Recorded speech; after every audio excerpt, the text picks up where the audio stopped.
ఈరోజు battery recharge కొత్త battery వేసుకున్న తర్వాత బండి నుంచి రీఛార్జ్ ఎలా ఎక్కింది ఏంటనేది చెప్తాను చూడండి.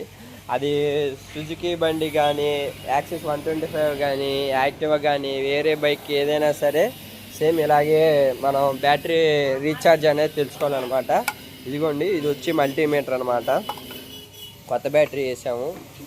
ఈ మల్టీమీటర్లో ప్లస్ మైనస్ ఉంటుంది. ఇదిగోండి చూడండి, రెడ్ కలర్ వచ్చి అయితే కనుక ప్లస్, ఇదిగోండి ఇక్కడ కూడా ప్లస్ అని రాసి ఉంటుంది చూడండి. ఇదిగోండి ప్లస్కి ప్లస్ పెట్టాలి. బ్లాక్ వచ్చి అయితేనేమో ఇదిగోండి బ్లాక్ వచ్చి మైనస్ అనమాట. ఇదిగోండి ఇక్కడ మైనస్ అని కూడా క్లారిటీగా ఉంటుంది. ఈ రెండింటికి ఇలా పెట్టాలి. బ్యాటరీ మనం పెట్టగానే ఫస్ట్ స్టార్టింగ్ 1271 పాయింట్స్ ఉండాలి ఫ్రెండ్స్. ఇదిగోండి చూడండి 1271 ఉంది కదా. ఇప్పుడు నేను స్టార్ట్ చేస్తాను చూడండి. పెట్టగానే 12 ఉండాలన్నమాట. చూసారా, తాళం ఆన్ చేయగానే బ్యాటరీ ఒక్కో పాయింట్ అని తగ్గిద్ది అనమాట. బండి స్టార్ట్ చేసిన ఏమంటే 11 దిగింది. ఇప్పుడు మళ్ళీ రేట్ చేస్తే 13%. చూసారా, గుడ్ అని వస్తుంది. ఇలాగా అంటే బ్యాటరీ రీఛార్జ్ బాగానే ఎక్కుతుంది అనమాట. బ్యాటరీ ఒకటి వేయించుకుంటే సరిపోదు ఫ్రెండ్స్. బ్యాటరీ మళ్ళీ రీఛార్జ్ ఎలా ఎక్కుతుందో ఏంటో మీరు ఆ బ్యాటరీ వేసిన వ్యక్తిని అడిగితే కనుక అది మీకు క్లారిటీ ఇస్తారు. ఇదిగోండి చూడండి, ఓకేనా. మళ్ళీ ఆన్ చేస్తాను చూడండి.